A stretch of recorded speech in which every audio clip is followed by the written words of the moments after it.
जय हिंद। स्वागत है आप सभी का आपके अपने चैनल लक्ष्य तक पर। तो चलिए यूपी टेट की एक और बेहतरीन क्लास को स्टार्ट करते हैं। आज की क्लास होगी हिंदी व्याकरण की। संपूर्ण व्याकरण का निचोड़ हम दिखाएंगे आपको। पैटर्न होगा एक प्रश्न एमसीक्यू, उसके बाद हमारा दो प्रश्न वन लाइनर। इसी पैटर्न को फॉलो करेंगे और क्लास को आगे बढ़ाएंगे, क्योंकि क्लास में बहुत सारे महत्वपूर्ण प्रश्न होने वाले हैं। ठीक है, पूरी क्लास को जरूर देखिएगा क्योंकि यहाँ से प्रश्न सीधे आपके पेपर में देखने को मिलेंगे। यहाँ पर हम व्याकरण के जितने भी टॉपिक आपके सिलेबस में दिए गए हैं उनकी चर्चा करेंगे। लगभग 55 से 60 प्रश्न इस क्लास में होंगे। तो चलिए क्लास को शुरू करते हैं। पहला प्रश्न देखते हैं। कह रहा है कि निसंदेह में कौन सा उपसर्ग होगा? नि होगा, निस होगा, सम होगा या असम होगा? बताइए। चलिए, निसंदेह में कौन सा हमारा उपसर्ग है? अगर आपसे ये पूछा जाए तो हमारा उत्तर जो हो जाएगा निस हो जाएगा। बी वाला ऑप्शन बिल्कुल सही हो जाएगा। वन लाइनर देखिए, पूछा जा रहा है कि जिसका कोई शत्रु ना हो, एक शब्द उसे क्या लिखेंगे? तो उसे हम कहेंगे आजात शत्रु। ठीक ना, लिखिए आजात शत्रु। यहाँ पर इसको नोट करिए। अगला प्रश्न पूछा जा रहा है कि चलचित्र किस प्रकार का समास है? मतलब कि चलचित्र शब्द में कौन सा समास होगा? तो इसमें होगा क्या? द्वंद्व समास। ये आप लोग नोट कर लेंगे। द्वंद्व समास। चलचित्र, चलचित्र में द्वंद्व समास हो जाएगा। हमारा पहला प्रश्न यहाँ से खत्म होगा। दूसरा प्रश्न देखिए क्या कह रहा है। कहा जा रहा है कि वह मुझसे बड़ा है, यहाँ से कौन सा कारक सूचक है? देखिए ध्यान से समझिएगा प्रश्नों का पैटर्न। यहाँ पर ये प्रश्न संख्या 3 था। एक से चलेगा, पूरा पॉइंट टू पॉइंट चलेगा, लेकिन यहाँ पर नोट करिएगा, बहुत ही इंपॉर्टेंट प्रश्न है। देखिए ये रहा चौथा प्रश्न। क्या पूछा रहा है इसमें? कह रहा है कि वह मुझसे बड़ा है, यहाँ से कौन सा कारक सूचक है? ए ऑप्शन कर्ता, बी ऑप्शन करण, सी ऑप्शन अपादान और डी ऑप्शन संबंध। फटाक से प्रश्न संख्या 4 का उत्तर बताइए कौन सा सही होगा। चलिए चलिए फटाक से, मुझसे बड़ा है। तो यहाँ पर नोट करिएगा, यहाँ पर उत्तर जो हो जाएगा सी वाला ऑप्शन, यानी कि अपादान कारक हो जाएगा उत्तर हमारा। अगला प्रश्न के प्रश्न नंबर 5 क्या कर रहा है? अति उत्साह, अति धन उत्साह का संधि रूप क्या होगा? तो अति धन उत्साह का क्या रूप होगा बताइए। ये प्रश्न थोड़ा सा टफ है। ठीक, बिल्कुल अत्युत्साह, यह इसका रूप होता है। यहाँ पर इसको नोट करिएगा, अत्युत्साह हो जाएगा। चलिए अगला प्रश्न देखेंगे क्या कर रहा है। कृपण का विलोम आपसे पूछा जा रहा है। तो कृपण का विलोम जो होगा उदार हो जाएगा। इसे आप नोट करिए, क्योंकि प्रश्न बहुत ही इंपॉर्टेंट है यह हमारा। चलिए अगला प्रश्न देखिए। कह रहा है कि निम्न में से कौन सा शब्द गुणवाचक विशेषण नहीं है? आपको फटाक से बताना है। ए ऑप्शन लंबा, बी ऑप्शन तीसरा, सी ऑप्शन मीठा और डी ऑप्शन कह रहा है कि सुंदर। फटाक से बताइए कि कौन सा शब्द है जो गुणवाचक विशेषण नहीं है। चलिए प्रश्न संख्या 7। तो यहाँ पर नोट करिएगा, गुणवाचक विशेषण जो नहीं है, कौन सा नहीं है एक बार बताइए तो। बिल्कुल, यहाँ पर देखिए गुणवाचक विशेषण नहीं है की बात कर रहा है। बिल्कुल सही। यहाँ पर जो तीसरा शब्द है ये हमारा गुणवाचक शब्द नहीं है। यहाँ पर नोट करिएगा, इसका उत्तर जो होगा बी वाला ऑप्शन सही हो जाएगा।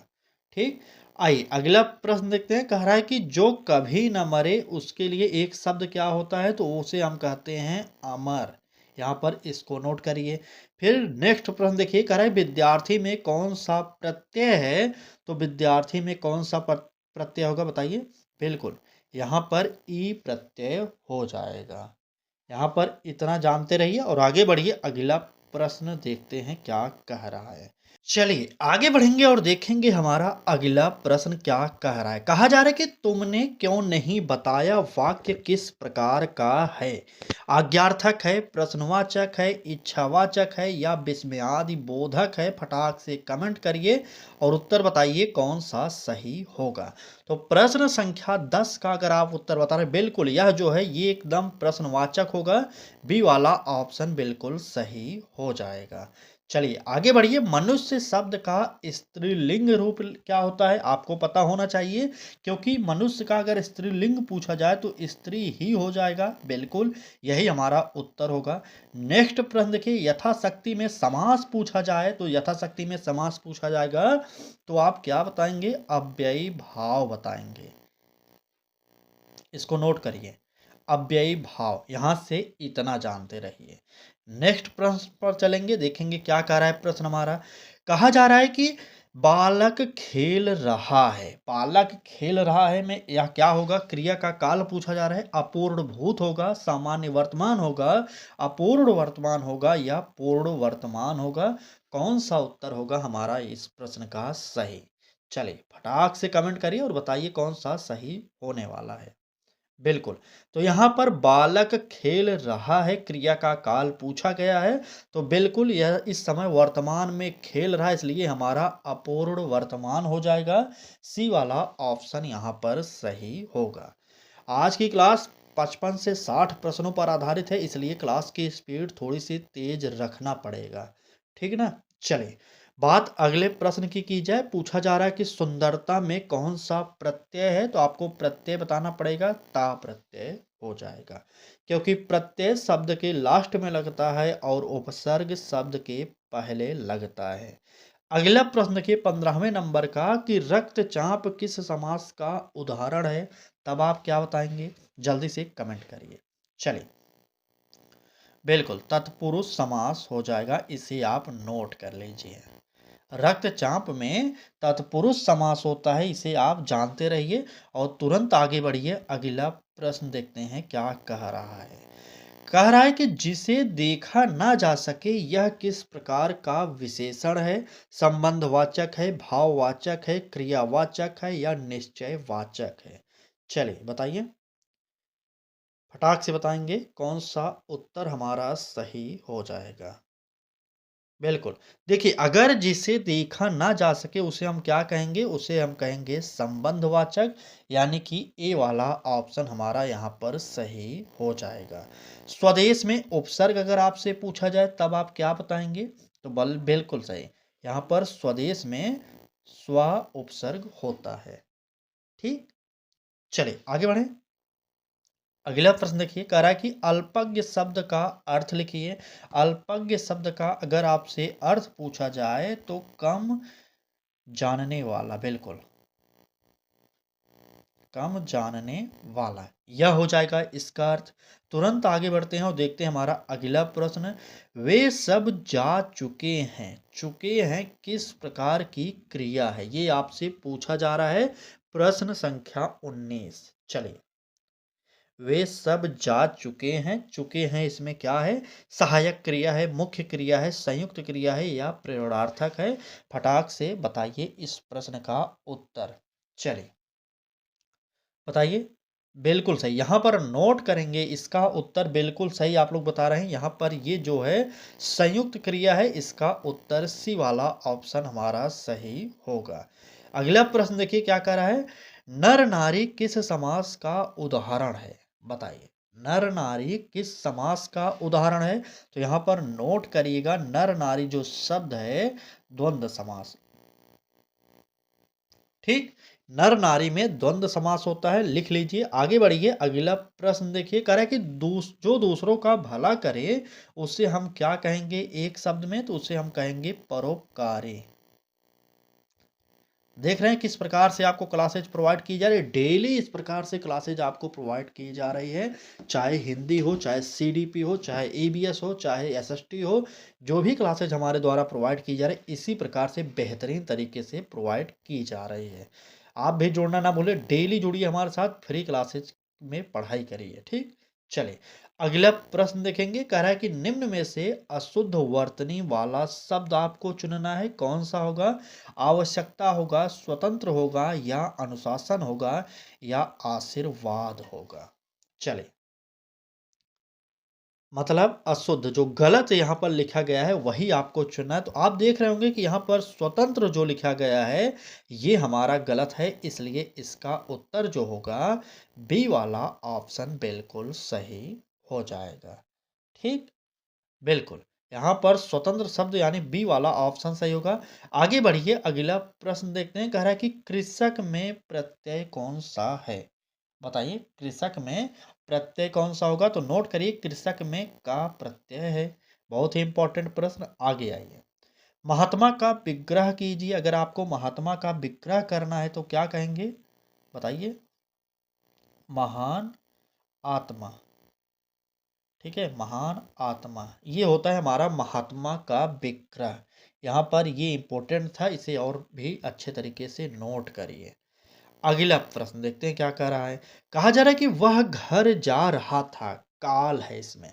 देखिए, आराम से समझना है, क्लास में जल्दी नहीं करना है यहाँ पर, ठीक है। जितने अच्छे तरीके से समझा रहा है उतना समझिए आप। जा रहा है, ठीक है, बिल्कुल। थोड़ा सा आवाज फंस रहा है, उसके लिए टेंशन मत लीजिए, अभी वो नेटवर्क इशू होगा, अभी सही हो जाएगा। ठीक, चले। वह घर जा रहा था, काल है। कौन सा काल है इसमें? सामान्य भूत है, अपूर्ण भूत है, पूर्ण भूत है, सामान्य वर्तमान है। फटाक से उत्तर बताइए इस प्रश्न का कौन सा होगा। तो यहाँ पर नोट करेंगे, अगर वह घर जा रहा था तो उत्तर क्या होगा? अपूर्ण भूत हो जाएगा। बी वाला ऑप्शन बिल्कुल सही हो जाएगा। ठीक, बिल्कुल, बी ऑप्शन सही कर लीजिए। चलिए, वन लाइनर पर आते हैं। दुर्जन में उपसर्ग कौन सा है, ये आपको बताना है। तो दुर्जन में दुर शब्द जो है ये हमारा उपसर्ग हो जाएगा। इसे आप नोट करिए, दुर्जन में दुर उपसर्ग होता है। आगे बढ़िए, अगला प्रश्न। दशानन में कौन सा समास है? अगर आपसे ये पूछा जाए तो दस है, आनन जिसके, अर्थात हमारा यहाँ पर बहुव्रीहि समास हो जाएगा। ठीक, चलिए, बहुव्रीहि समास यहाँ पर नोट कर लीजिए। आगे बढ़िए, देखते हैं अगला प्रश्न क्या कह रहा है हमारा। जिसमें दया हो, यह किस प्रकार का विशेषण है?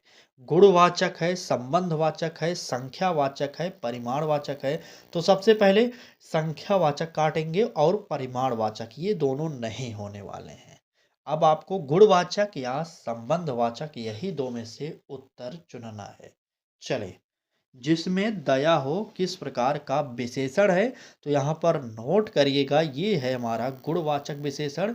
ए वाला ऑप्शन बिल्कुल सही हो जाएगा। ठीक, चलिए, प्रश्न देखिए। कह रहा है कि बहुपक्षी शब्द में जो प्रत्यय है ये पूछा जा रहा है बहुपक्षी शब्द का। तो बहुपक्षी में प्रत्यय कौन सा होगा? बिल्कुल, यहाँ पर हो जाएगा ई प्रत्यय। इसको आप नोट करिएगा, ई। फिर से लिखिए, ई प्रत्यय। ठीक है, यह प्रत्यय होता है बहुपक्षी में। अगला प्रश्न, गिरना किस प्रकार की क्रिया है? ये आप बताइए। चलिए, बिल्कुल, गिरना शब्द जो है अकर्मक क्रिया है। ठीक, अकर्मक क्रिया, यह भी नोट करिए। चलें आगे बढ़े, बिल्कुल। आइए अगला प्रश्न पढ़िए और इसका उत्तर आप जल्दी से देंगे। क्या पूछा जा रहा है प्रश्न में? यदि तुम पढ़ोगे तो सफल होगे। यह वाक्य, यह प्रश्न हमने शायद पिछली क्लास में कराया है आपको। मिश्र होगा, संयुक्त होगा, सरल होगा, विस्मयादि बोधक होगा। तो यहाँ पर विस्मयादि बोधक नहीं होगा और ना ही सरल होगा। ए या बी, सभी लोग कमेंट करिए और बताइए कौन सा उत्तर सही होगा। चलिए, इसका उत्तर सब लोग बताएंगे एक तरफ से। ए सही होगा या बी सही होगा? चलिए, बिल्कुल सही। यहाँ पर यदि तुम पढ़ोगे तो सफल होगे, यह जो हमारा हो जाएगा क्या होगा? ये हमारा मिश्र वाक्य है। ए वाला ऑप्शन बिल्कुल सही हो जाएगा। अगला प्रश्न देखिए, अखंड का विलोम अगर आपसे पूछा जाए तब आप क्या बताएंगे? बताइए। अखंड, जिसका कोई खंड ना किया जा सके उसे हम अखंड कहेंगे। तो हम इसका विलोम कह सकते हैं खंडित हो जाएगा। ठीक, खंडित, जिसे जिसका खंड किया जा सके। ठीक है, बिल्कुल, जिसका खंड किया जा सके उसे खंडित कहते हैं। अगला प्रश्न देखिए, नीरज का अर्थ लिखना पड़े तो क्या लिखेंगे? नीरज का अर्थ लिखिएगा कमल। ये आप नोट करिएगा। ठीक, बिल्कुल, नीरज का जो अर्थ होता है वह हो जाएगा कमल। अगला प्रश्न के 34 नंबर का क्या कह रहा है? कहा जा रहा है किताबें मेज पर रखी हैं, पर कौन सा कारक है? बताइए। संबंध होगा, अधिकरण होगा, अपादान होगा, करण होगा? चलिए, जल्दी से बताइए, प्रश्न संख्या 34 का उत्तर क्या होगा? देखिए यहाँ पर कुछ लोग अपादान बता रहे हैं, भाई साहब अपादान नहीं है, में पे पर यहाँ पर किस में होता है, अधिकरण में होता है। बी वाला ऑप्शन हमारा बिल्कुल यहाँ पर सही हो जाएगा। ठीक, बिल्कुल यहाँ पर बी वाला ऑप्शन सही हो जाएगा। आगे बढ़ेंगे और देखेंगे हमारा अगला प्रश्न क्या कह रहा है। अंधकार में उपसर्ग कौन सा है, अगर आपसे ये पूछा जाए तो अंधकार शब्द में अंध जो शब्द दिया गया है ये हमारा उपसर्ग होता है। यहाँ पर इसको नोट करिए और आगे बढ़ते हैं अगला प्रश्न। चतुरानन में कौन सा समास है, अगर आपसे ये पूछा जाए तो चतुरानन में बहुब्रीहि समास होता है। ठीक, बहुब्रीहि लिख लीजिएगा अच्छे से समास। चलिए, बहुब्रीहि समास इसको आप जानते होंगे। अगला प्रश्न देखिए 37 नंबर का क्या कह रहा है। जो शीघ्र क्रोधित हो जाए उसके लिए एक शब्द क्या होता है।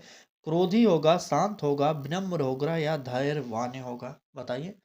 क्रोधी, शांत, विनम्र या धैर्यवान, धैर्यवान बताइए।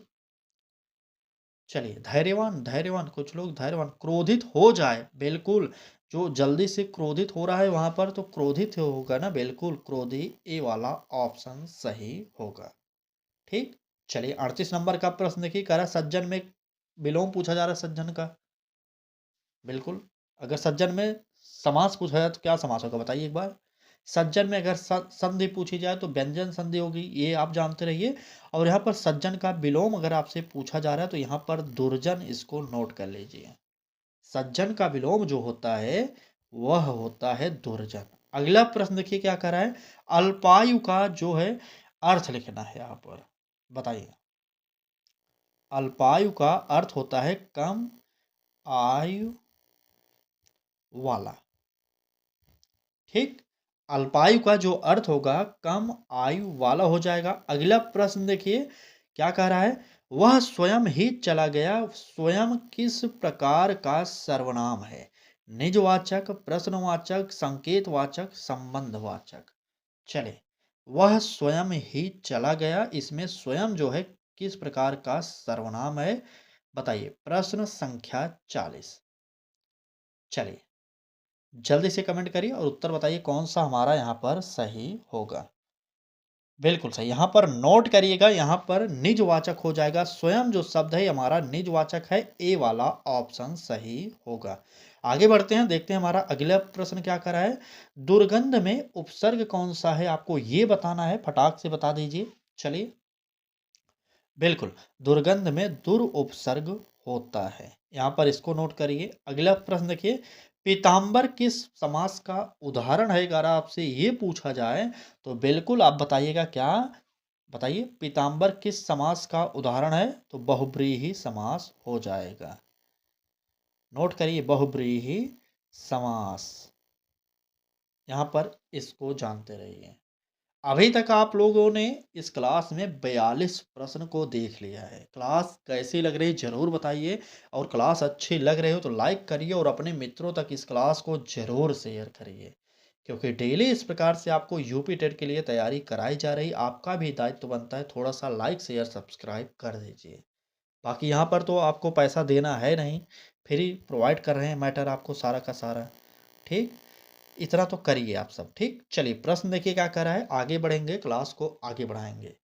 कह रहा है कि राम और श्याम आए, यह वाक्य क्या है, सरल है, मिश्र है, संयुक्त है, प्रश्नवाचक है, बताइए। राम और श्याम आए। चलिए फटाक से प्रश्न संख्या 43 का उत्तर बताइए कौन सा सही होगा। तो राम और श्याम अगर आए हैं तो ये संयुक्त वाक्य होगा। नोट करिए यहाँ पर सी वाला ऑप्शन बिल्कुल सही होगा।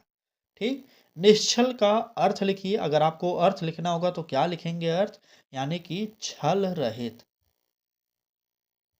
ठीक, बिल्कुल निश्चल का अर्थ छल रहित हो जाएगा। एक मिनट, यहाँ पर थोड़ा सा आ गया, चलिए।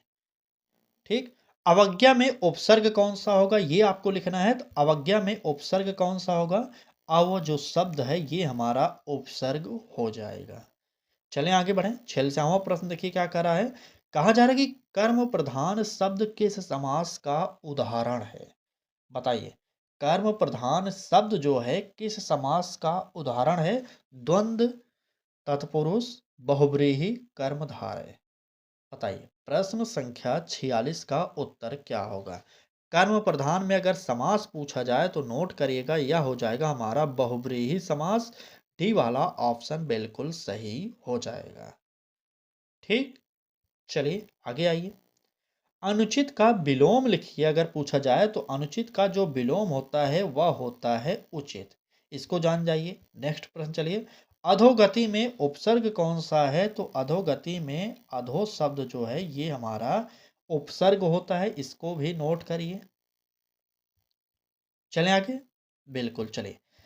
ये रहा हमारा 49वें नंबर का प्रश्न। क्या कह रहा है, वह पढ़कर सो गया वाक्य है। यहाँ पर क्या वाक्य है ये आपको बताना है। चलिए, संयुक्त क्रिया है, प्रेरणार्थक है, पूर्वकालिक क्रिया है या अकर्मक है। कौन सा उत्तर होगा प्रश्न संख्या 49 का। चलिए बताइए। बिल्कुल, यहाँ पर अगर बात की जाए यह कौन सा वाक्य है, तो यह है हमारा पूर्वकालिक क्रिया है, यानी कि सी वाला ऑप्शन हमारा यहाँ पर सही होगा। वन लाइनर देखिए, दिगंबर किस समास का उदाहरण है अगर आपसे ये पूछा जाए तो दिगंबर में समास जो होता है बहुव्रीहि समास होता है। ठीक, बहुव्रीहि समास यहाँ पर हो जाएगा। फिर नेक्स्ट प्रश्न देखिए 51 नंबर का क्या कह रहा है, सुपुत्र में उपसर्ग कौन सा है, तो सुपुत्र में सु जो शब्द दिया गया ये हमारा इसमें उपसर्ग है। पुत्र में सु लग गया इसलिए वहां पर सुपुत्र बन गया। आपके कितने प्रश्न इस क्लास में सही हुए इसको भी जरूर कमेंट बॉक्स में बताइएगा। तो चलिए क्लास को यहीं पर समाप्त करते हैं। कल फिर मिलेंगे एक नए क्लास के साथ। और हर दिन आपसे ज़रूर पूछा जाता है कि कल किस टॉपिक पर क्लास चाहिए, किस सब्जेक्ट पर क्लास चाहिए, आप उसका रिप्लाई ज़रूर करिए। ठीक है, क्योंकि आपके अकॉर्डिंग क्लासेस डेली कराई जा रही है। चलिए आज की क्लास को यहीं पर समाप्त करते हैं।